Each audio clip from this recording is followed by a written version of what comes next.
Hello everyone, it is I, fucking Roman, and I am finally back. Oh my god, I missed you all.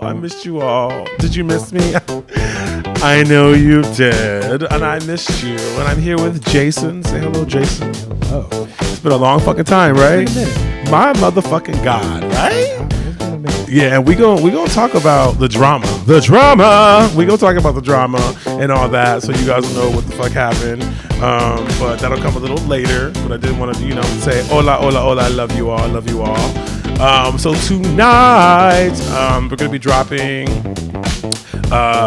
First let me apologize for the churn and the absence of new episodes in the last 2 or 3 weeks. But there's been some drama, internal drama with the podcast, which I will talk about under the happening section. And it also facilitates the change to our YouTube channel name.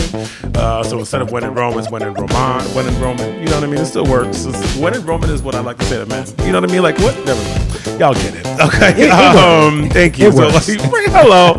So subscribe to the new YouTube channel, baby. Subscribe, promote, send it to people, share, blah, blah, blah. I want to make sure I get up to the same amount of subscribers, if not more, than I had before.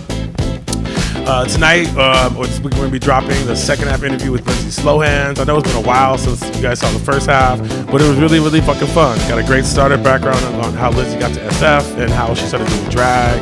Can you believe the part about joining the church at 16? This bitch joined the church at 16, right? Like not even like from her family, it was just her. I was like, oh, okay, all right, bitch. Who's in that church?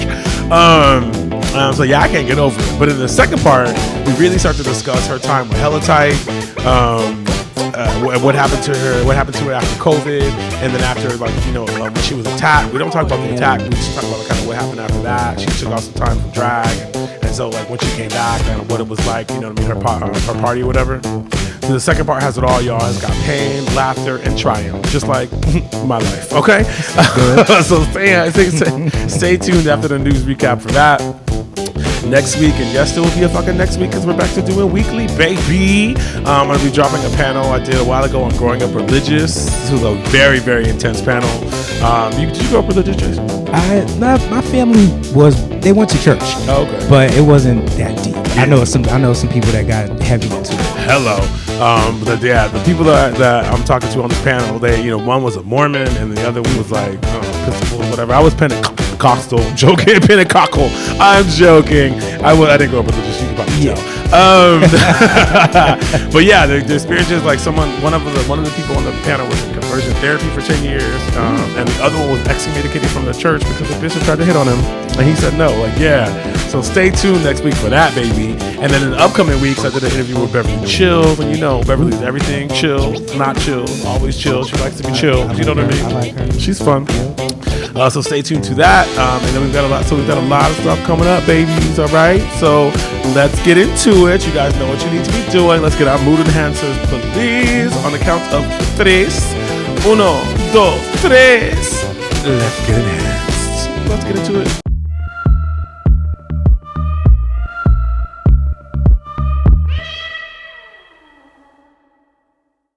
Happenings since we last saw each other. All right, motherfucker. So you wanted to know the drama. Okay, so I have hinted at the drama surrounding the podcast over the last couple of 2 to 3 weeks or whatever, and I guess it's time to let y'all know what happened. Now, I won't be using any names because I don't want to use my power for bad, you know what I mean? But I will tell you the tea, not that kind of tea. If you're in San Francisco, you know what I mean. So basically, somebody who I thought was a friend in my life decided to hold the permissions of my podcast hostage so they could get something out of me. I just told you about it, Jason. Ain't that fucked up? It's crazy. Ain't that fucking crazy? It's crazy. This motherfucker really tried to hold my motherfucking podcast. Shit, I've been working on for 2 fucking years. You're gonna try to hold hostage. You know what I mean? To try to get something out of me. Like it's not even black. It's literally hostage. It's you know petty. what I mean? Blackmail in terms. I wasn't gonna say blackmail, but no. Blackmail means I did something wrong. No, I didn't do nothing wrong. Okay, I am the victim. You know what I mean? Ain't that a bitch? It's petty as fuck. Yeah. Petty as fuck. You know what I mean? Oh my God. So basically, this is someone who worked for my podcast previously, and they use the fact that they had the permissions, because I hadn't kicked them out or kicked people off. Who thinks like that? Who goes through and just after someone leaves, you're like, let me just take them off all that. You know what I mean? But now I do, bitch. You know what I mean? Now it's part of the goddamn, you know what I mean? Like, it's what you do. Oh, you're not in this no more. Bloop, bloop. You know what I mean? Before you even told me, I took you off the permissions, nigga. So we should call this person Lord Bitchemort. Okay. Okay, Lord Bitchemort, you know what I mean? They shall who shall not be named. I don't know what their pronouns are. I do, but they are mom. You know what I mean? I'm not going to, let's just leave it there. Lord Bitchemort, okay? They got out of my chamber of secrets. They tried to keep me out of my chamber of secrets, but I finally got a different handle for it. You know what I mean? Yeah. It's chamber of secrets.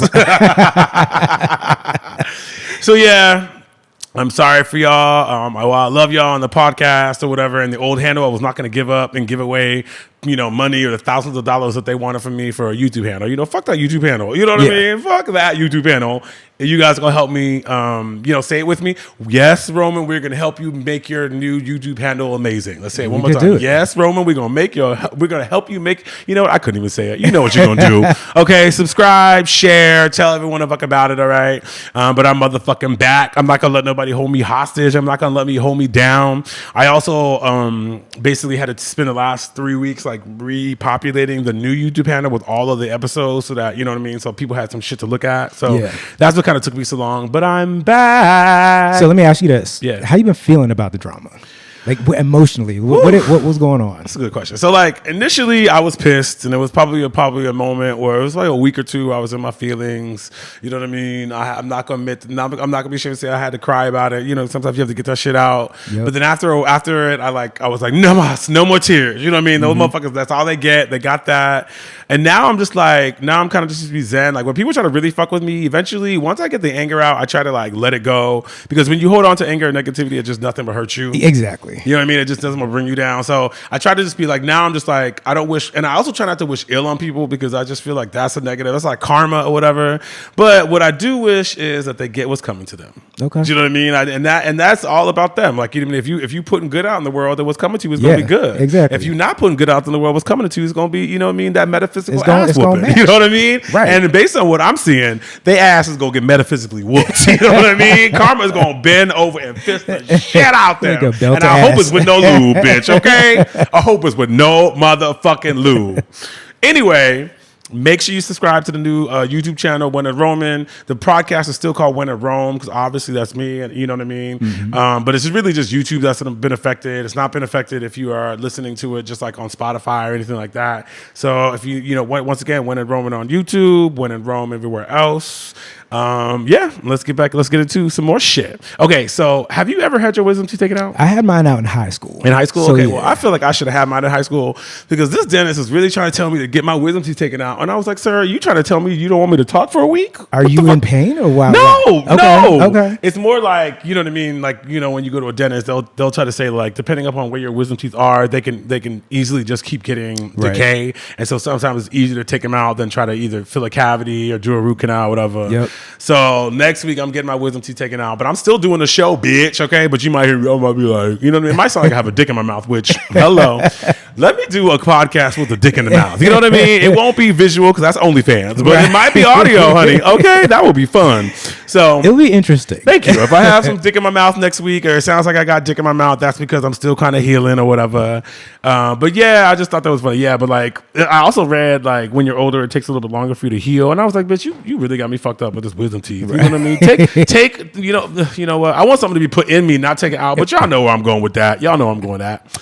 Okay, so is anybody else are there plans? Are you going anywhere this summer? I'm thinking about going to Berlin. Okay. Yeah. Okay. And even with the gas prices and jet fuel and shit? I mean, that's kind of like a factor, I'm not sure about all the details yet, but I'm thinking about that. So I'm thinking you going to Berlin. You thinking about going to Berlin. I'm thinking about going to Gay Pride for Amsterdam. Okay. But I haven't bought my ticket yet.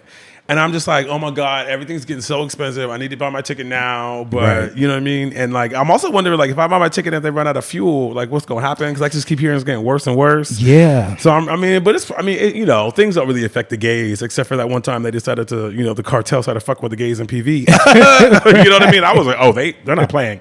Right. When you're at Mantomar, oh my God, what are those explosions? You know what I mean? First of all, I don't know why you would be at you know what? Let's not even go into that. Why them gays is at Mantomar during that time. But yeah, I'll let you guys know. And actually, hit me up. Tell me what your summer vacation plans are, and if they're being impacted by the gas prices. Are you scared, or are you still waiting to buy your ticket? I need to start looking at airline tickets, whatever. Yeah, I'm starting to right now. Yeah, right. So here's another question for you. Have you ever had to take a week off? Has your body ever been like, no, no, no, no, no, when you try to do something? Oh, yeah. So I was trying to go out this week, and each night that I was trying to go out, my body was like, "Where you going, girl? Like, where you going?" Like, I was on Saturday, I was dressed real cute. I had the glitter, I had the just I look fine. I was turning myself on in the mirror. You know what I mean? Nina Sky, you turning me on, and my body was like, "Where you going?" And I was like, "What you mean? Where I'm going? I'm tired." You know what I mean? My body was like, "But you knew you was tired 2 to 3 days ago when you kept." You know what I mean? Right. And I was like, "But baby, like, I want to go out for 2 hours," and my body was like, "Bitch, you always say that," and then we'd be out till closing Friday, the motherfucker right? down. So my body was like, "No, you ain't going nowhere." And so literally, if you would see me, I was just walking back and forth in my apartment, just talking to my body, like, "Baby, like, can we do it?" And I was like, "Okay, let me stand up and walk and see how okay, I'm tired. Damn it."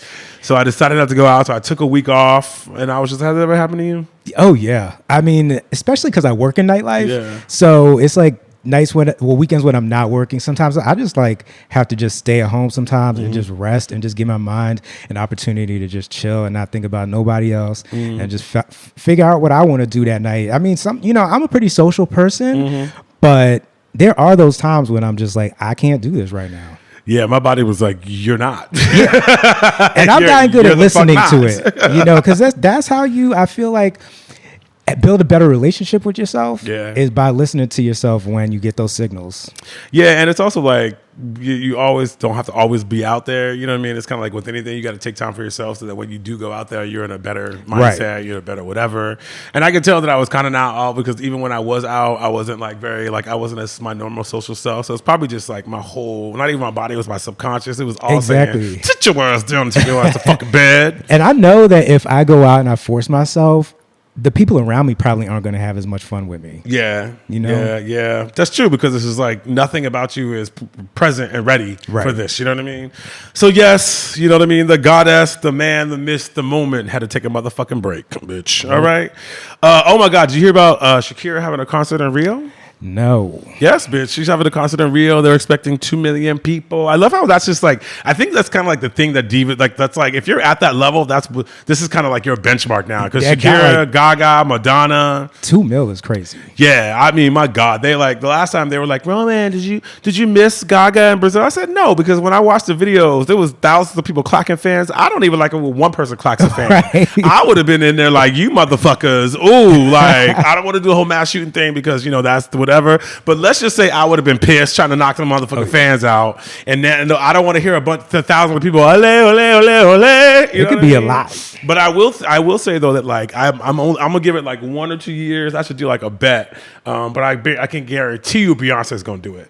If Gaga did it and Shakira does it, and they fucking love Beyonce in Brazil, I can see that being the next big thing. Because I mean, what else after the world tours and shit? What else you got? You know what I mean? Yeah. So, but I'm here for it. Now Beyonce goes to Rio, bitch. I can for see a free concert. She drops Act 3. I'm definitely going, bitch. And she goes down there. That's true. That would be a really that's something that bitch would do. And last time I talked about, you heard about this new program at SFO where you can walk. Finally, I guess like you can walk people to their gates at the airport. I did hear about it a couple weeks ago. Yeah. That's crazy. It's interesting that like, I mean, I guess if you had to be old enough to remember before 9/11, but we used to be able to do that before 9/11.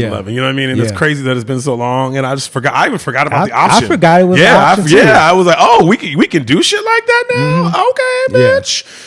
So yeah, I'm glad that's coming back. I mean, I don't want nobody to walk with me, bitch. I'm tired of, you know what I mean? Like, girl, just meet me. Meet me at the curb, bitch. Unless you're 95 or, you know what I mean? I just got back from war. No, I don't need nobody. And it's only domestic. So, oh my God, Roman, I waited for you at the gate because you just got from Texas. You're right. I escaped the racism.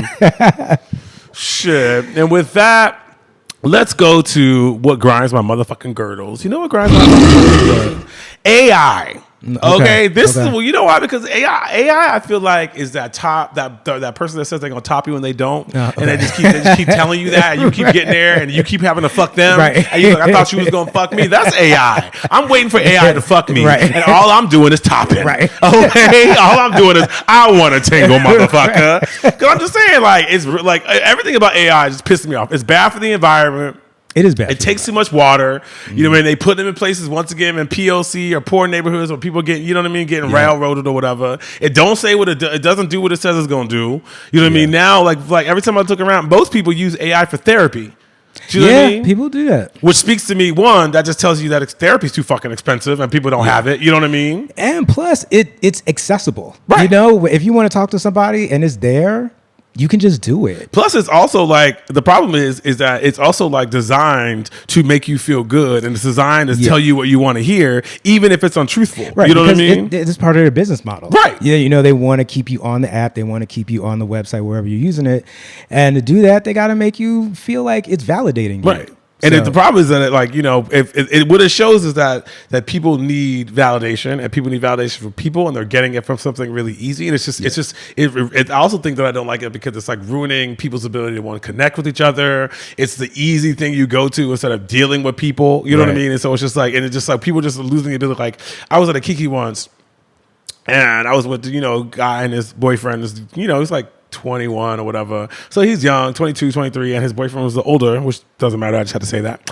But anyway, the boy was saying he was from Europe or whatever. His sister was here, and he was saying that he was supposed to go to later on that day, go with his sister to a soccer game, but he didn't want to do it. And so he wanted to write her a note or a text or whatever. And he was like, let me just ask GPT. Bitch, you're going to ask ChatGPT how to text your sister to tell her that you can't go to a soccer game? People overuse it for sure. Fuck. Like if you can't write that, then you ain't gonna write anything. And I think it is more dangerous for people who are younger because they're growing up with it. Like, people that are older, they're kind of, I know for myself, I do use it, and I don't use it for stuff like that. I used to learn things, stuff I don't know, keep up with certain events and things like that in the world, but I don't use it to ask basic shit. Right.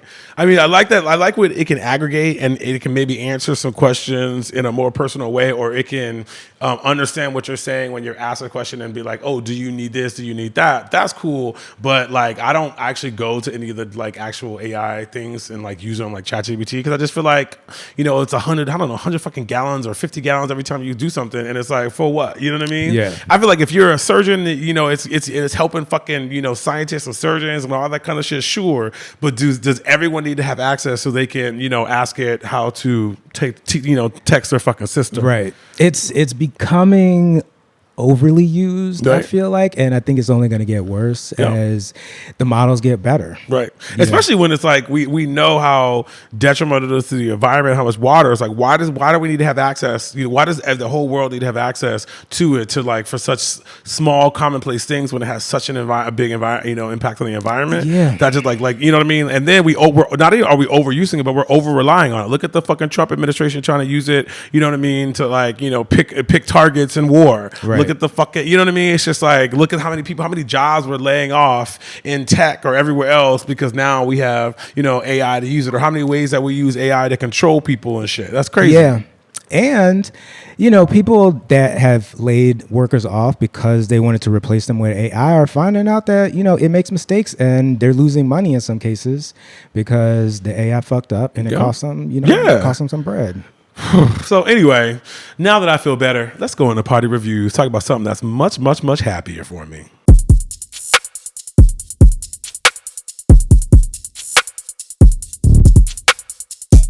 All right, it's time for party reviews. You went out this weekend a little bit. Look at you, bitch. I'm the one. Look at me. I'm the one barely going out. And you going out, bitch. Okay, tables a fucking turn, ain't they? All right, so let me talk about my one party before we talk about his 30. I went to trade at Poho. Ooh. It was pretty good. Yeah. It didn't have trade, but there was. You know what I mean? But the boys were actually. What was actually really hot? The music was fierce. It's not like the boys were hot, but it wasn't like trade. You know what I mean?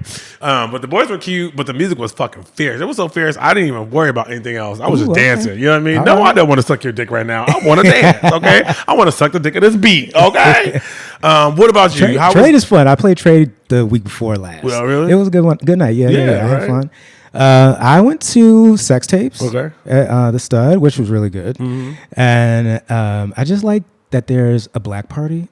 There were obviously other people there, but it was like more focused on black men. Yeah, I do. I like Sex Tapes. Sex Tapes is fun. Yeah, it was a good night. And I like that they had one so quickly because I feel like they had one last month, right? They did. Yeah, right. Yeah. So I didn't go to that one. That was good. Okay. You know what I mean? So hey, more. Let's have more sex, more sex tapes, honey. I'm here for it. How was liquor? Lincoln was great too. It was a lot of fun, great crowd. The guys were hot. It was, it was just a great evening. The music I played, it was just like I was really trying to go nostalgia with it. Okay. So it was a lot of older cuts and shit like that. I had a good night, and I think the people there had a good night too. Well, that's cool. That was one of the parties. That was the party I was trying to go to. My body was like, no, no, no, no, no. Talking about nostalgia, bitch. And I was like, yes, yes, yes, yes, yes. And it said no, no, no, no, no. And that's it for copyrights. Okay, so let's see what parties are coming up. So on 5/1 at the Midway, we have the new Electrolux party. This one with Blessed Madonna and Trixie Mattel performing. So that's going to be good. I actually love Trixie Mattel. I saw her perform once. They also have different rooms like Eruption and Comfort and Joy. So that's pretty good. That's this weekend. We also have on 5/1 F8. At F8, we have Hard Resets having another all-girls lineup. I went to the last one at the last all-girls lineup they had, which I think it was at DNA Lounge. It was fierce. The girls, the DJs were fucking fierce, and I really liked the music. On 5/8 at the Stud, we have another Afro Habibi party, which I'm here for, girl. I like foreskin, and the darker the foreskin, honey, the sweeter that berry. I'm trying to make that work. On 5/15 at Powerhouse is another trade. So after the last one, I'm going, bitch. That was really fun. You said you played trade, I did, right? Yeah. Wait, was that 2 weeks ago or was that last week? It was 2 weeks ago. See, that's how old this is. I was trying to, I think I was trying to 2 weeks ago, I was trying to do an episode and I wrote in trade. So, so I didn't go anywhere. Let's trade out that one, guys. On 5/16 at the Eagle, there's another Young Hearts. I ain't brought up Young Hearts in a while, but I like that party, especially when the music is on hit. On 5/23 at Powerhouse, we're going to have yours truly, Jason, at Lick It. Yes. Having another party at Powerhouse. And then on 5/23, yours truly is going to be hosting a party. Maximus at Bo, Fierce Circuit Music, coming back with DJ Will Capital. Okay. And you know what I mean? When they just have a Brazilian name, it just makes you want them to fuck them. Yeah, fuck me, honey. Yeah, you know what I mean? I call me Miss Capital. Right. Hostess with the mostest. And with that, let's go to break and we'll be back with World News.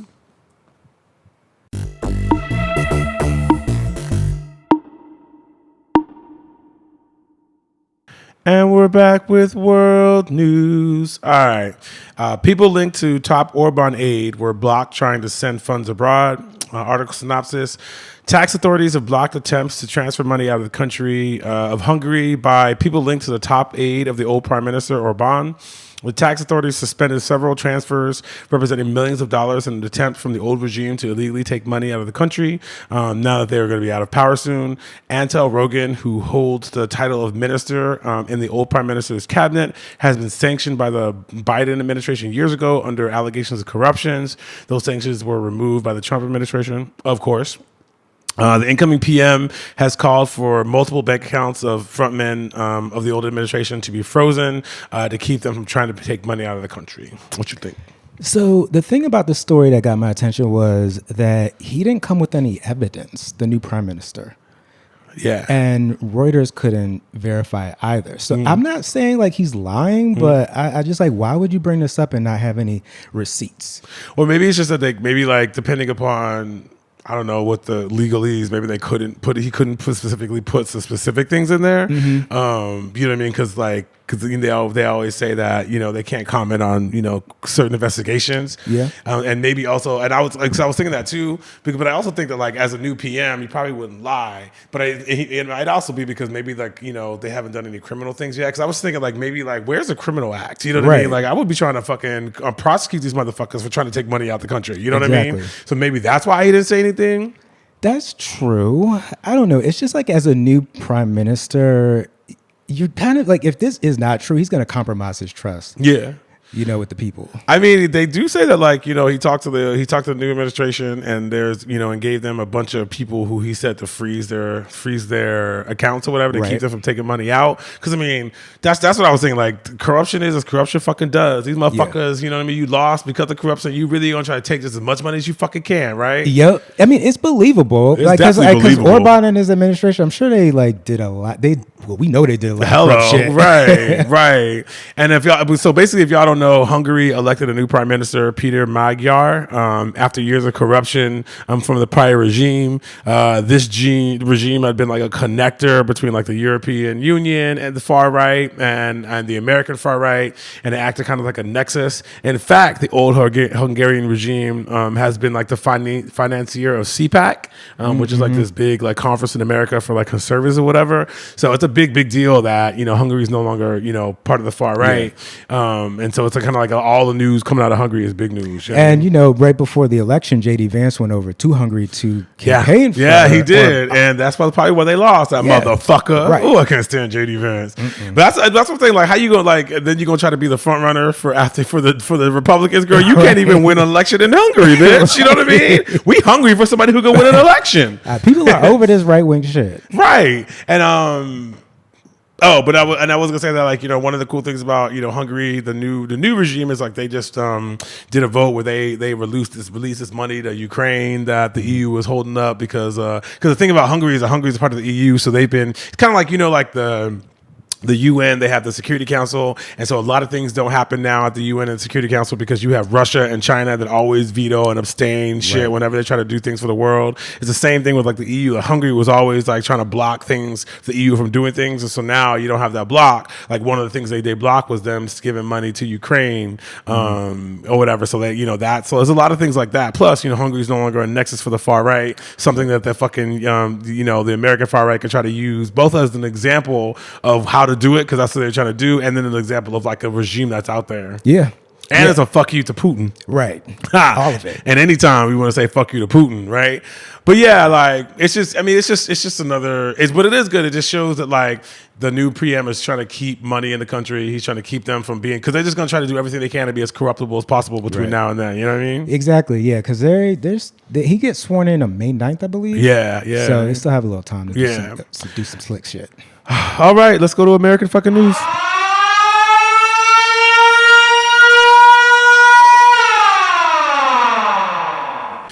And we're back with American news. All right. So, White House Correspondents' Dinner. Y'all know we was going to talk about this White House Correspondents' Dinner. That's what Jason was saying. Come on now, honey. Okay. White House Correspondents' Dinner, shooting suspect charged with attempted assassination.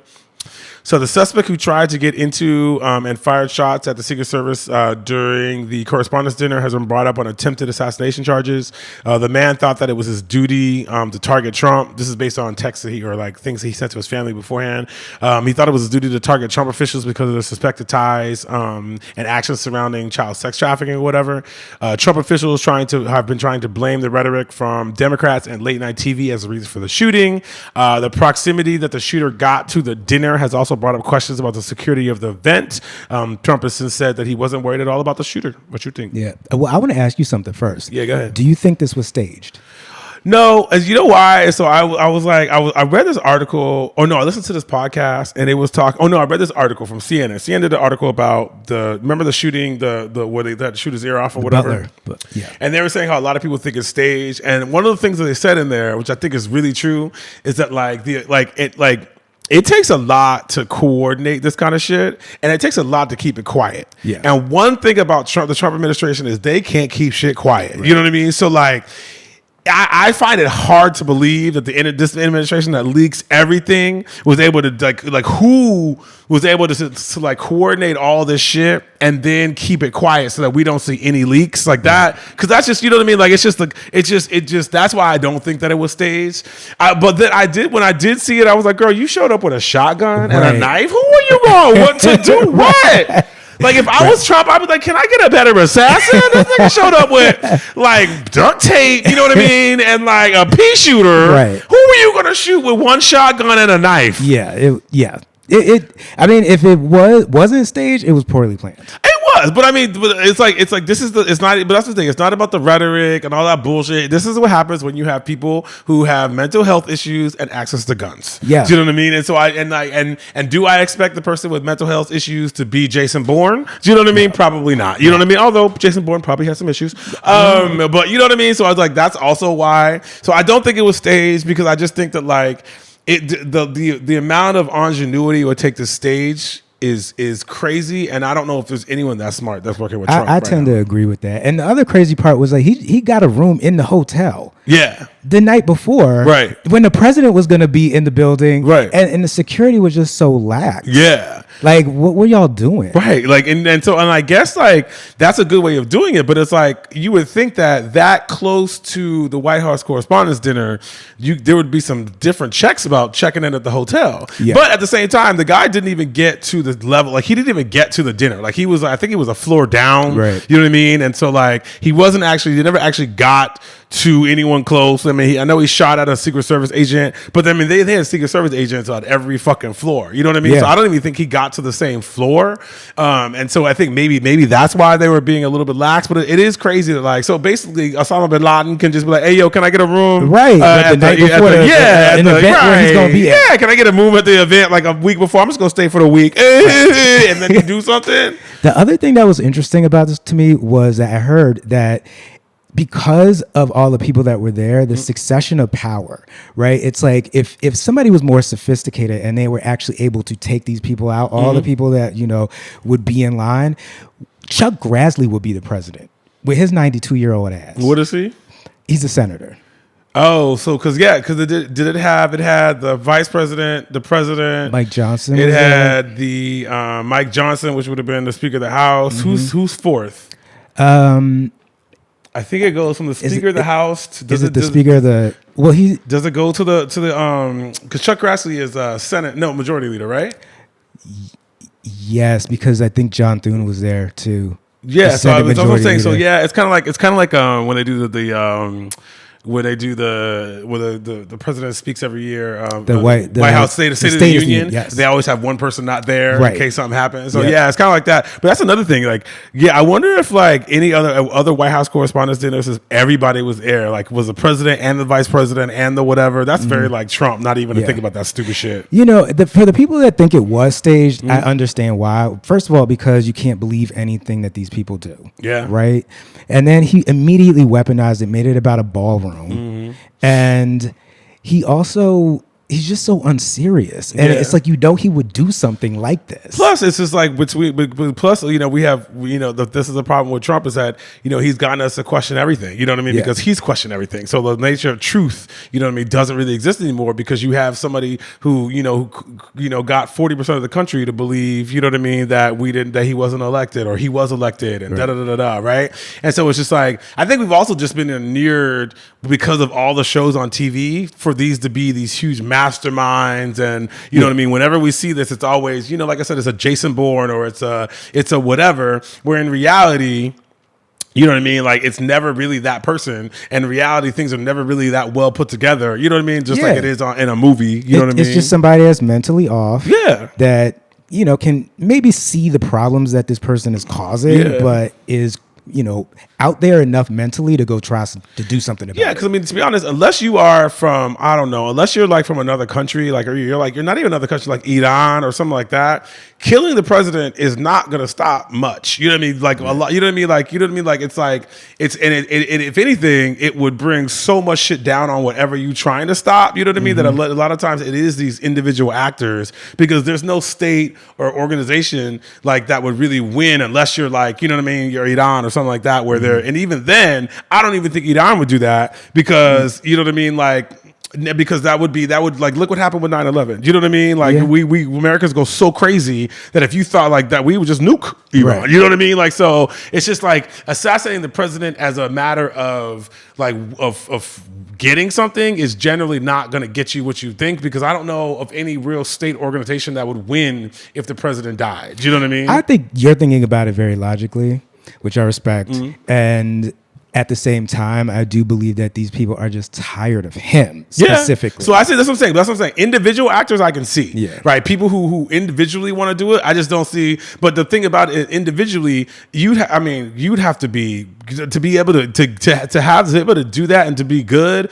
I mean, that guy almost got Trump, you know what I mean, at the last one, but that was a lot of it was a breakdown in the security. You know what I mean? Like because he was at this up that thing that nobody really checked or whatever. Right. but it wasn't necessarily how great he was. It was just more he was good enough to find a gap because the Secret Service was not doing his job. Yeah. I mean, it's just going to take somebody that's got the sophistication and the know-how to actually do something like that. A lot of it's luck. Yeah, you know what I mean? Because I can imagine how nervous you got to be. You probably not sober. You know what I mean? Like, I don't know if anybody who would want to like assassinate the president sober. Oh my God. So I mean, I'm just saying, like, I could see that. You know what I mean? But I will say what's crazy is that like how quickly, like, and you even talked about it, how quickly the Trump administration tried to weaponize. Yeah. You know what I mean? This and that's what draws people to make people think it's fake, just because there was no moment that anybody, both on the right or the left, could even take to be like, this is fucked up. Because as soon as it happened, you have Trump over there trying to, this is why we need a boardroom. You have Melania, bitch, girl, just go talk about Jeffrey Epstein.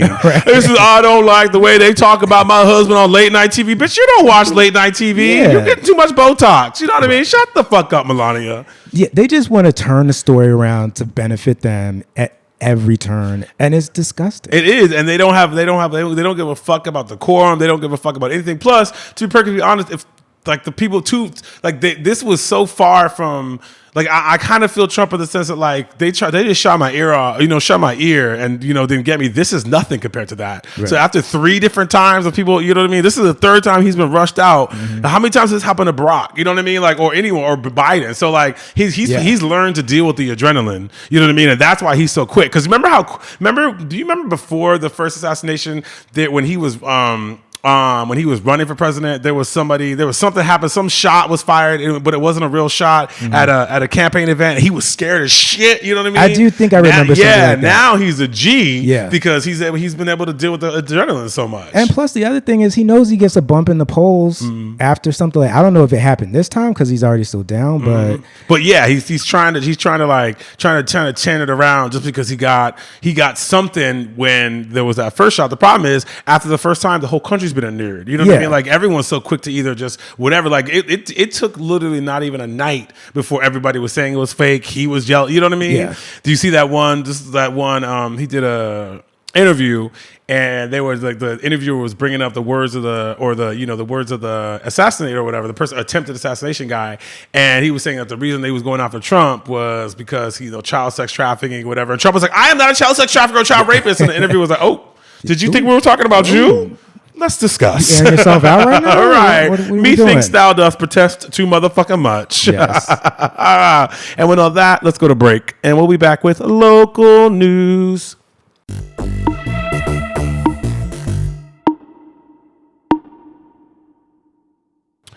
And we're back with local news. SF voters to decide life term limits for city politicians. So SF voters will decide whether to set a lifetime ceiling on how long city politicians can stay in office with the new measure, closing what some see as a loophole in term limits. The proposal would change the current rule, which allows supervisors to serve 2 consecutive 4-year terms, but allows them to be elected again after taking 4 years off. The measure would restrict supervisors and the mayor to only those 2-year, 4-year terms with no ability to hold those offices again. People against the measure have said that it represents an anti-democratic Trumpian idea. Thoughts? I'm all for this. I don't think you should be able to serve more than 8 years because we do need to have fresh ideas in the political system. Like if you just can take 4 years off, run again, get elected, I just don't like the fact that it keeps people that would probably bring some new energy into the system out of it. Yeah. Because people tend to vote for the same thing over and over again. Look at Nancy Pelosi. Mm-hmm. There were probably better candidates that she ran against. Ooh, coming for Nancy. Ooh.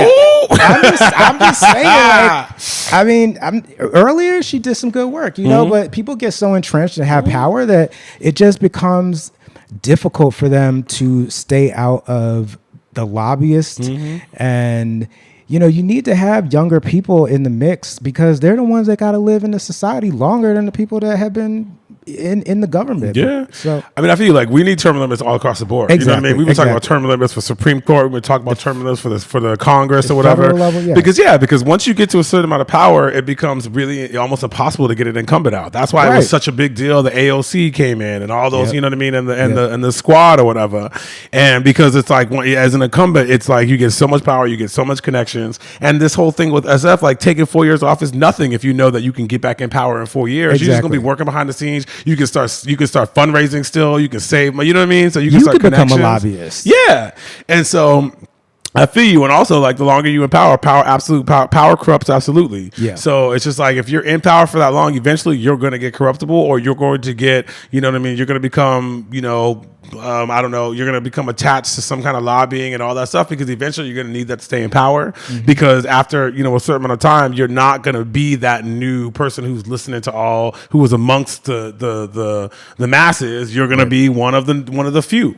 And 8 years is a long time anyway. I mean, like, why do you need to be a career politician? Right, or at least in those roles, you know what I mean. Yes. You could be comptroller, you can be a supervisor, you could be mayor, you could, you know what I mean. After each one of these, do something else, Yeah, bitch. You know what I mean? Exactly. But yeah, and it's funny that, like, everyone that's against it is these, people who've been in office forever. And I love how one of the group was cited in the article that was against it is saying this Trumpian idea. How are term limits Trumpian? Yeah, right. The fuck are you talking about? Let me just dropping. I love how Trump is so toxic that we just drop Trumpian. So I'm like, oh no, we don't do no Trumpian Right. ideas. The fuck, when did term limits become Trumpian? Trumpian Exactly. ain't never talk about term limits. I mean, there should be term limits for, like you said, the Supreme Court, especially in Congress. Like I said, Chuck Grassley is 92 years old. These people would want to die in office. They are dying. They are like dying Feinstein. She died in office. Like, bitch, you're not a princess. Ruth Bader Ginsburg. She died in office. Like, bitch, died on once the again, bench. You like, are not a duchess, bitch. Right.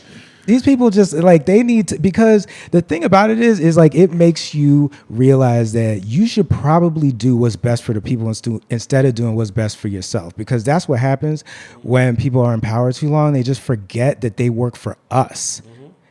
Plus, it just becomes really hard to get them out. You know what I mean? It becomes really hard to get these motherfuckers out of office, because they've been able to gain so much power and so many connections when you've been in power for 30 years. Yeah. Plus, the reason I think also they keep, like, the aides are really running the government, because if you watch C-SPAN, they're so fucking old. Everybody's so old. You know what I mean? Like, remember John was it Jerry Lewis, John Lewis, the civil rights, guy? John Lewis, yeah. But like, I remember watching C-SPAN once, and he was with a walker Right. trying to get up to the thing. It's like they're all old. Everyone in Congress is old. Yeah.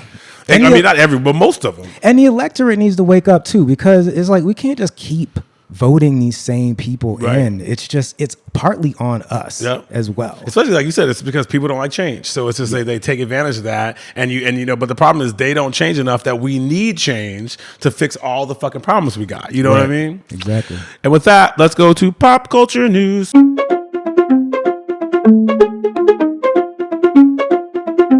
And we're back with local news. Sydney Sweeney's real motive behind new American Eagle ad revealed after backlash. Like 10 years later. So anyway, article summary. So Sydney Sweeney is doing another ad with the Gene Company. After the last ad campaign that got people pissed off when people thought it was about eugenics. In the new ad, there is no mention of genes /genes, but it is a double down on Sydney Sweeney working with the American Eagle. In the article, it mentions that Sydney said that how people took the last ad was wrong, and it was quote unquote surreal, and it's not where she wanted to go with it. Ardo talks about her doubling down by working with the American Eagle company to reframe the narrative surrounding the controversy. I mean, she has to know what she's doing. She can't be this stupid, or naive. I mean, to repartner with them and to do another ad, she has to know that this is already going. She already associated herself with the eugenics thing. Right. So why would you go back and especially act surprised that people reacted the way they did to the original ad? Mm-hmm. It's just, maybe she is this naive. I don't know, but she got bad people around her, or it makes no sense unless she just wants to reinforce this association that she's, a white supremacist and down with all the racist nonsense. Yeah, that's what I'm saying. Bitch, bitch fucking please. Like, you know what I mean? Let me get this straight. You run an ad where people think is about eugenics, and then you don't say anything for, a year, right? And then about the narrative, and then you get into this article, and in the article, like, not this one, but she did like a magazine. They did a magazine spread about her or whatever. And she's like, yeah, that was kind of crazy, right? Like, that's it. Not, I'm not a racist. Not, this is wrong. Not, right. I don't believe in eugenics. Not that eugenics is wrong. It's the only thing the bitch says is that's surreal. Yeah. I don't understand. That screams racist. It does. Because I don't know anybody who was called a racist who was not a racist who would be like, you know what, I'm not a racist. You know what I mean? Like, she ain't trying to beat, she ain't even trying to do any kind of damage control. She ain't trying to do nothing with black people or nothing. And you don't have to do all that. But to not even just deny it, just for the only thing to say is that it's surreal, where people thought your ad was about eugenics. If that truly wasn't your intention, I would be so mortified. Right. And it would be, I would have said something. I wouldn't have worked with the company anymore. I would have done some kind of apology thing. But for it to just be like, oh my God, that's surreal. Like, that's like Paris Hilton. That's hot. Like, you know what I mean? Like, she doubled down. Yeah. And then to work with them again, and then it to be like, oh, I'm trying to reframe the narrative. No, bitch. You're just trying to make another ad. Like I said before, when they were trying to say that last ad was a wink to eugenics, I said, that's not a wink, bitch. If we were on the highway to Auschwitz, that ad would be, right. You know what I mean? Like, right after the exit to Hitler's house. Right. You know what I mean? And now you're trying to come up with another ad for that same highway. Exactly. You know what I mean? Like, that doesn't even make any fucking sense. It doesn't. And she probably don't even care about it. She probably just, it's always like the subtle shit that they try to do to let the people that they actually want to know that, no, I didn't change up. I'm still me. And this is exactly what it sounds like to be. Like, why would you do this? Right. It's also giving she has a billionaire behind her, because like I think I've mentioned it, like when I look at news, like her like articles about her pop up all the time, and it's like, why? Nobody cares about Sydney Sweeney. You know what I mean? Like, and I was like, who's behind her? I looked it up, Jeff Bezos. Yep. And so, you know what I mean? She's got a billionaire who owns a fucking news company. And because it's just like, why do I always keep seeing this bitch? And it's because somebody is paying for her to continue to be up there. Because she's not even that good of an actress. No. She's not that fucking cute. No. She's not that like, ooh, I mean, maybe if you're a eugenicist, sure, that's your girl. You know what I mean? The blonde hair, blue eye look. I'm sure if she makes Elon Musk, get a chubby. Right, but you know what I mean? But what that and ketamine is probably the only thing. You know what I mean? The fuck, bitch? Like, we know you're a racist, bitch. Just fucking say it, bitch. What's surreal is your bitch ass is a racist. You can't even fucking say it. Ugh. All right, now let's move on to the protest section. We talk about protests around the world. So in Peru, there's continued protests in Lima and rural areas led to the closure of Machu Picchu due to rising unrest and demands for the president's resignation. In Nayarit, Mexico, protests are growing against environmental defenders being targeted and the expansion of luxury development projects. In Boston, demonstrators have been protesting about restaurants in Boston serving foie gras. Foie gras is... It's a fattened duck liver. Oh, okay. So they force feed the ducks. And there's like a real ethical thing about like how they produce it. And so people, it's been like that for years, but I guess like people are actually like pissed about it. I feel you. I mean, we still doing that shit, you know what I mean? Yeah. And then in Iran, there's some continued arrests and some clashes have been reported in Iran as protests against government authorities. They still protesting in Iran. Woo, bitch, good luck, bitch. Yeah. You know what I mean? Because that regime, IRGGC is not fucking playing. So we support and power to all the people, and for examples of protest section. Power to the people. Let's move on to the positive news section, where we kind of talk about anything that's happened positive in the world. So there was a new study in Ecuador analyzed more than 8,500 species that show that the rainforest biodiversity has rebounded over 90%. They've analyzed over 8,500 species and found that biodiversity in tropical rainforest recovers much faster than anticipated. In fact, biodiversity can rebound to over 90% of its original levels within just 30 years, as long as the land is longer being used for development and agriculture. That's so great. So you know what I mean? The ability for just leave the earth alone. Kind of reminds me of like when COVID happened and people weren't driving as much. Like in LA, they had all the smog, and then when people stopped driving, it was like clear. It doesn't take that long to get back to the original state. Literally, like I think they were saying that the world, like the earth, like moves slower because because of all the things stop moving, all the trucks or whatever. I think like the Earth was like moving slower than before. You know what I mean? So it's just like it's the crazy impact that we have on this Earth. Yeah, You know what I mean? it really is. And then there's also Germany has transformed former coal mines into Europe's largest lake landscape. A project that started in 1967 to transform disused coal mines in Germany into a massive lake complex will open its final lake for swimming and boating at the end of the month. It's one of Europe's largest artificial water landscape. It's made 23 human-made post-mining lakes with a surface water area of 14,000 hectares, almost as large as Italy's iconic Lake Como. 10 of the lakes will be connected by canals in the future to have 7,000 hectares of continuously navigable water. Navigable. I mean, we know we need water like that. Yes, yes. And that is the end of our show, ladies and gentlefucks, even though Lord Bitchemort tried to stop us, but he can't. Thank you, and Guardian Leviosa. Stay tuned after the news recap for the second half interview with the amazing Lindsay Slowhands. Thank you for being here, Jason. It's been you're welcome. so fun to be back. So fun to be back with glad you. Glad to be back. I know you guys have missed me. I've missed you. As always remember to follow me, especially now, bitch. Follow me, When in Rome, on any of places where you listen to your podcast, and then When in Roman on YouTube. So you'll know when I post new shows. But definitely remember to listen, rate, share, and laugh. Definitely share. And as always, keep it sassy, San Francisco. Ciao, ciao. Goodbye.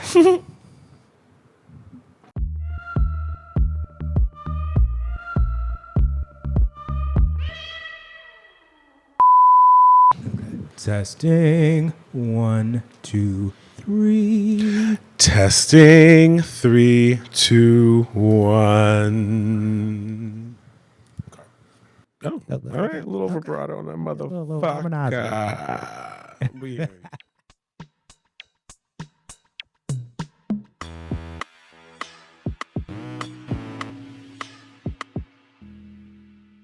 Hello, everyone. It is I, Roman, and we are here for part two. I say do because now I know Portuguese. Obrigado. Okay, international. Part two with the amazing, the effervescent, the illustrious, the amazing, the stunning, the engaging, the fun, the everything. Lindsay Slowhands. Hi, bitches. Thank you again for being here. Yeah. So in part one, we talked a lot about, you starting and developing the character and developing Hella Tight. But I know that your relationship with drag changed, and your relationship with Hella Tight changed after like COVID. So I wanted to talk to you about that. So let's start there. What happened how did COVID affect you? So COVID, so in the very beginning, through Hella Tight, I told myself I was going to end the party at 10 years. I was like, I'll be ready to end this because it feels very successful and let's call it. Yeah. I always thought it'd be fun to change a career every 10 years. Right. So that was my goal. And then COVID happened at 9 years. Right. And I was like, COVID said, "Oh, what do you mean? Can't change what?" So it threw my timeline off. And so that just, it fucked you up. It fucked everybody up. But I was going to ask you, did you do any like online things? You did? Yeah. So I caught onto the thing and did live streaming, but my live streaming would be like trying to have the party, right? But for you in your room, right? So I would play the music and you'd hear it on your computer, and I'd be dancing and doing the thing that I would do in my DJ booth, right? While everybody's at home being like, drinking, yeah, all the things. COVID was a time. Yeah. So then it was COVID, and then you started throwing Hella Tight again right after COVID, or did you wait? So the bar went through some major renovations, okay, and so I couldn't start up right away. Okay. So that's what was like also hurting. I was like, I need to get back to the owner. It's like been being too long. Yeah. And how long between? It was like another year? Yeah. Oh, so it was almost 2 years after COVID. After COVID. Fuck. Yeah. That's like 4 years total. Yeah. Yeah, that's crazy. Well, when it started. Oh, okay. 4 years, yeah, after the start of COVID. Okay. So it was like 2021. Okay. Yeah. Okay. And so then you got it back, or then you were able to start throwing it again. Started again, and at that point, there was so many new kids through COVID that are now able to go out to a bar that never experienced Hellatite. And so there was a weird moment where all of my old you're not old, sorry, but the old Hellatiters, the regulars throughout the decade, they came back because they missed it. And then there was the new kids that wanted to experience it that Because everyone's never into got the to 90s. experience it. Right. And so I had a moment right there. That was the moment. It was a really good moment because everybody wanted it so badly again. So it worked. Okay.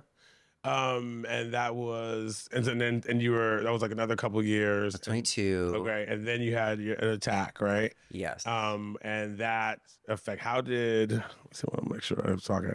How has okay, so we're going to talk about your attack a little bit later. Okay. But I wanted to talk about like, how has the scene changed since COVID, or your attack essentially? So like, you know what I mean? Like when you came back after all that, what's the difference you see between then and now? So after COVID, I didn't really notice anything too quickly. I just noticed those two elements of the older and the younger. Yeah. But what I noticed really quickly was the younger didn't latch on. They went there one time and never wanted to come back. So there was something that was missing between the new generation. That wasn't nostalgic for them because it was before their time. It's like the 80s when I was growing up, or actually the 70s. Yeah, so you lost the nostalgia factor, which, you know, is big, and then the people who would go would become more like old souls. Or, Yes, you know what I mean? and So then that's a they were small getting difference. tired Right, because right, it's right. been 10 years, and now Right. they're reaching 40. Right. So there was a moment where it was a little weird, and I can see that something definitely was changing in the moment. Plus, a good amount of people either left, a lot of people changed their behaviors, you know what I mean? A lot of people, you know, that used to party stopped partying because they couldn't and then never went back, or they moved, or they whatever. It was a lot of changes in that COVID era. And there was a lot of people who left just because, you know, they lost jobs, couldn't afford it, you know what I mean? There was all kinds of things. Yeah. So, I mean, that's definitely like the only upheaval, you know what I mean? So much changed. And so you are not throwing it on Hellatite anymore, or you are? Yes. So it has been officially discussed and decided since this last party that I will not continue with the rest of the year. Okay. Because the nightlife has changed so much. In the last couple years, while I had taken my hiatus for my mental health, and coming back, it did not come back strong. Well, and also like, I mean, your party was very specific, and you know, what party goes for 10, 15 years that has that specific of a vibe? Exactly. You know what I mean? Like at some point you're going to have to, you know, I had to change it. Yeah. And so the second time around, when I came back now, I was like, let's bring us out of the 90s into pop music from the early 2010s, because then that's going to be the new nostalgia. But then I realized these kids don't really have a nostalgic bone in their body. There was something about a millennial that had the nostalgia. We had great pop music. They don't, the 2010s, like who is even in that? Like, I mean, you know what I mean? Gaga? Yeah. Gaga. Yeah. But like, I feel like she's too young to be nostalgic. Exactly. You know what I mean? So it's like who, yeah. You're like, They're still making music. yeah. And so the people that were making music in the 90s aren't, I mean, Backstreet Boys are still making music, just so you guys know. And Yeah, I still they listen to this day. But NSYNC had ended. Britney essentially ended. And yeah, Spice Girls ended.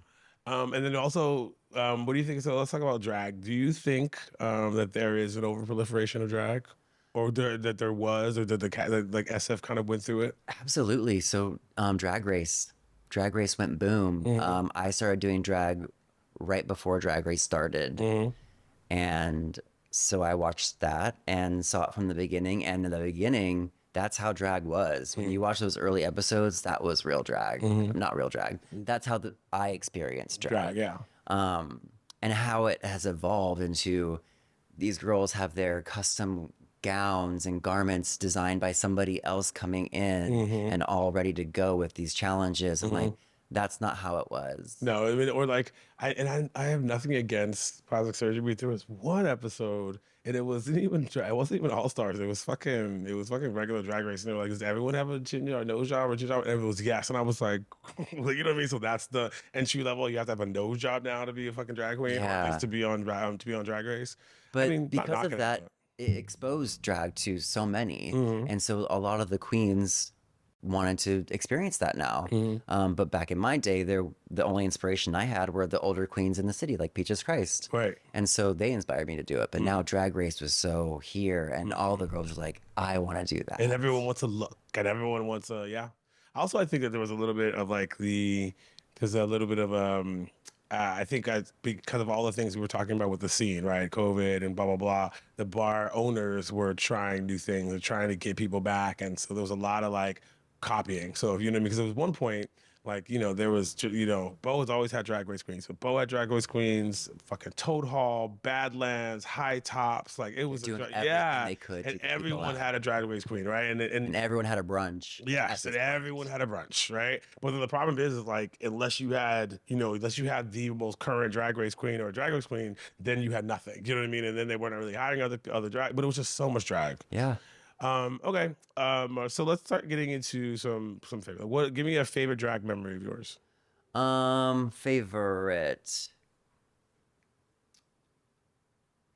I would say my favorite drag moments and memories were performing on the DNA stage with Tranny Shack. I got to put in so much work into those performances. I spent all of my own money to get paid $80. You know, it wasn't about money. It was about creating art. And so money didn't matter. I was like, I have a concept, an idea that I'm going to do and do all by myself. And that was just so satisfying to see it really come cool. together. And I still watch those videos and I'm like, damn, I'm so proud of those. Oh, that's really cool. Yeah. What about a worst drag memory? So I was trying to think of something like campy and silly, but I've just had so much fun doing drag that I can't think of anything really negative that happened except for something serious. Okay. Back in the day, before Lyft, Okay. before Uber, there was only cabs. And I lived at Dolores Park at one point, and that was walkable from from Rebel. And so on my walk home one time, someone thought I was a girl and tried to abduct me. Oh my God. Yeah. And then they were surprised when. So they stopped in the street and they came out of their car running directly at me, and I started screaming like Jennifer Love Hewitt.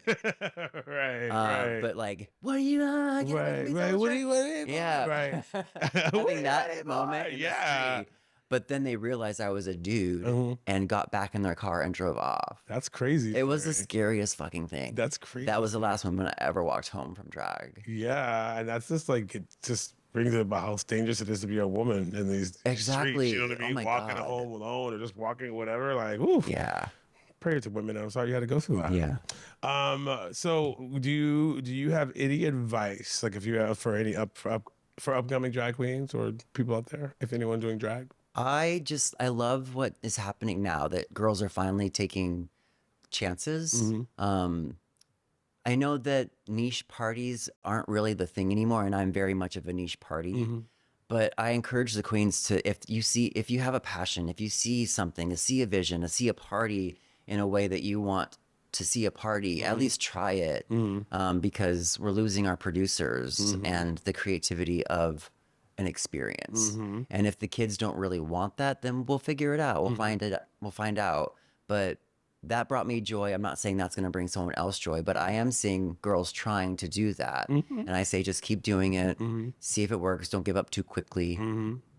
So now that you are no longer doing Hella Tight, where do you see Lindsay? What do you see? What's next for Lindsay? So not producing is going to give me a lot of time. I'm going to go into a new career. Like I said, 10 years, it's time for a change. But I still love the outlet of Lindsay. So I'm going to pop into other people's events. I've been working with Electrolux since the very beginning. They started at the same time I started. Okay. So it's my experience with them has evolved from performing on stage, main stage, to now I DJ the rooms and have a different experience with them.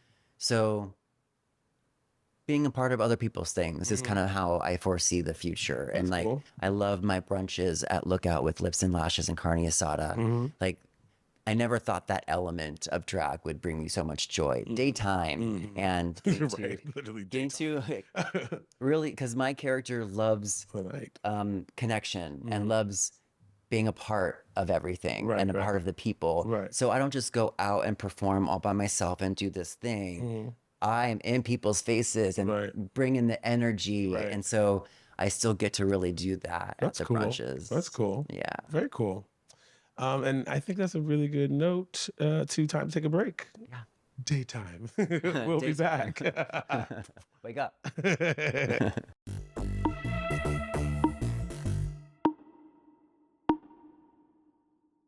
And we are back.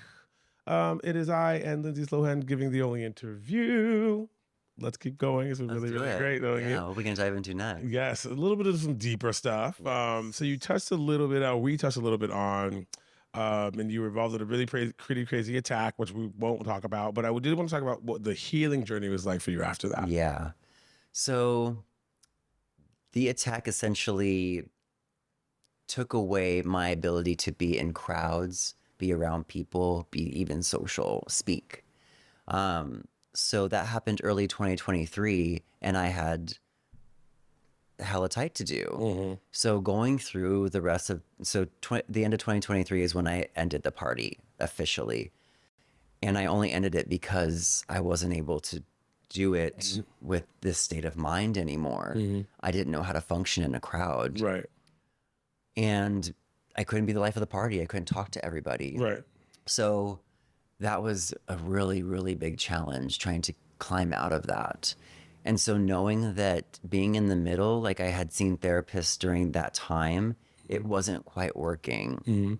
I felt like I needed to completely step away to really deal with what was going on, the trauma. I would imagine, especially because like you're not only are you being in it, but you're in the middle of it. You know what I mean? And like, I mean, as a popular person, I know what it feels like when you're in that mode, because you're getting people coming up to you all the time. I've talked to like 200 to 300 people in a night. Yeah. And it's all that energy, right? Yeah. And so if you're not centered or calm or whatever word you want to use for yourself, you just become like lost in a storm. Do you know what I mean? Of all this good energy, especially if you're vulnerable. Whew, Jesus, you know. Very sensitive to people's energies. And so, I mean, if we're in that moment, we can share about the drug use. Yeah. So my drug use became right after COVID, when I wanted to start the party up again, I decided to become sober on my own. Okay. And so I can walk into starting this party off on the right foot. Let's have clear head and do it right. So I was sober for 2 years on my own, just cold turkey. And then the attack happened. And like old habits, I used drugs and alcohol to numb pain and suffering. And so the only way... truly, you know what I mean, crazy thing. I mean, give yourself the leave that you might have needed something. You know? Yeah, and I mean, my body was like, you can't hold on to all this and do all of this at once. And so I went back to using and able to go through the party and function properly. It would make everything just disappear, that all my trauma at the moment. So, just to get through. Yeah. But I knew that wasn't the right life. That wasn't my goal. I was sober and I wanted to be sober. So honestly, during that first year after the attack, I would be sober for 3 months because I believed in it so much. But then 3 months, I couldn't. 3 months on, 3 months off. And that's how it went for that year. Once you like experience sobriety, especially like you like start to like learn that you like yourself sober and you miss those things. And then if you go back to drugs, you can be like, or drinking or whatever, you can be like, this is fun, but there's still some fun stuff about being sober. Yeah. Okay, so we kind of talked about how it affected your drag. We talked about both substance abuse, about your attack, and we talked about what's next for your drag. Your next, you're just gonna be doing kind of lookout. I guess I'm gonna talk about like throwing parties, kind of what was it like as a party promoter? Because I think that's a completely different, you know what I mean, business sense. One, what advice would you have? I think you kind of talked about throw the kind of parties, but what advice would you have for party promoters out there? Because I do know a lot of people who want to throw parties. We'll start there. Well, it just really depends on your passion and your vision. You gotta know what the people want. And what I'm seeing what the people want right now is definitely not the type of party, niche party that I give. And so That you gave. Because you never know that I gave. Because you never know what you might do next. You know what I mean? What comes up? I mean, I could lean into something that, who knows? That's the thing. Nightlife is changing so fast right now that right now they want the big DJ. They want to go to this big warehouse. Electrolux is the big thing. And not shitting on it or anything, that's where we're at. People want that experience. But these kids don't dance anymore. Yeah, but I also think that like San Francisco has to be taught. Do you know what I mean? Because a lot of these kids are like nerds from, you know, fucking high school that didn't really, you know what I mean? Like, and then I don't know if they had dancing, blah, blah, blah. But like, you know, it's kind of once they are taught, then they get to experience it. So I think it's a lot of it's kind of like what you're saying. That they maybe also don't know what they don't know. They don't you know. know. What I mean? You know, because also they grew up during COVID, or they grew up in a time that they're being filmed all the time. In 2009, I wasn't being filmed all the time for my mistakes or dancing weird or getting drunk on somebody, you know? But today, everything's being recorded. And I think that has a big part of why people aren't really letting themselves. But I mean, I've seen a lot more parties that are like, you know, no phones, blah, blah, blah, blah. It's not something that can be leaned into. Okay. Do you know what I mean? Yeah. I also think there's also, there needs to be an acknowledgement of the age difference now, because you have people who are partying longer and people who are you know what I mean, like in terms of like it's more acceptable to party, and then you had like now gays aren't dying from AIDS, so you have a bunch of gays, you know, who are aging who still want to party, and at some point 42 and 25 don't mix, you know what I mean? And so like bars can't necessarily hold all of them. So you're going to need niche just for some generational things. Exactly. Because, you know, most 21-year-olds don't want to party with, you know, someone. It doesn't matter. It don't even be about the age, but the aesthetic, the vibes, you know what I mean? And vice versa going down. So I do think that niche parties are going to have to happen. That's like bars. Yeah. We've still got 440. Yeah. And some of those 21 gays don't want to go into 440 because it's a vibe and it's got its own thing going. So that's a bar experience. But I feel like, you know, you've got your areas. You've got Soma kind of experience, which is an experience.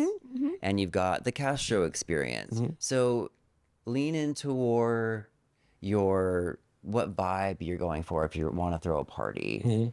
And just really analyze what could work and how it could work. Okay. So I hear you have some questions for me. Yeah. So since we're talking about nightlife and nightlife is me, what has your nightlife experience been like over the last decade? Shit. Like, do we have enough time to talk about that? Yeah, I mean, like, I love it. I still love nightlife. My nightlife experience, I think that if I'm taking San Francisco, I like that it's been a tale of opposites, or not opposites, like a tale of like you take what you can get. So like as the median age has gotten down because tech has come, I think that's allowed for the parties to be a little bit more like that I like, right? When I first moved here like 11 years ago, it was a lot older people and a lot whiter and a lot like crunchier in that sense, right? But then, you know, as tech became and tech jobs became bigger and younger and more like cool, then various people came and they flooded here. But it also means that you lost some of the, you know, brown people and black that were here before. And I see that even as I'm here, right? You'll meet friends and people, and then eventually, if you've been here long enough, you may want to move because you want to get a house or you want to start a family or you want to whatever. And so that's been kind of the experience of like people coming and going. But I mean, like I've also seen like the scene get better. I've seen, you know, like I always say, like the party Gemini. Gemini was like great incubator for like the little white gays to like learn how to like dress up because they could not, right? And so then like And some of those looks. Yeah, but the theme parties really like, you know what I mean? So over the years, like it really gave them like, oh, so now it's like become a thing, and like not just because of Gemini, but You know what I mean? Those kind of, it's like how how parties can like help change the dynamic. And so that's been like cool to watch and see. Yeah, that's amazing. Yeah, is that it? Is That's all. That's all. You don't have to have one if that's cool. Do you have another? um You don't have to. how have you seen nightlife change? How have I seen nightlife change? Yeah. And I guess you kind of answered that one too. Well, I will say that expressing like themselves. when I first came to SF, people and I would go out and it'd be like a Wednesday. People be like, "Oh my God, where are you going?" And I'm like, it's like in a great outfit. They're like, "It's only Wednesday." The fuck is wrong with you, girl? Because I had like I had lived in LA, Chicago, whatever. But now that's not how it is. You know what I mean? Now like people like do a look or they don't do a look or blah blah blah. So that has been a fun change in SF. And I think, like I said, parties like Gemini added to it. Me and drag queens like you who like put looks together and look fierce and fly with like fashion and stuff like that have helped, right? You know what I mean? So that's one thing that I have loved that's changed. Because when I first got here, girl, like it was all sandals and like swim trunks and like, just cargo shorts, like very Patagonia tee. And that's fine, but that would be everybody. And then they would be like, because SF is very like, if you don't do what they do, they're like, why? Mm-hmm. Why are you out in gold and dressed on a Wednesday? Because it's Wednesday and I look good in gold.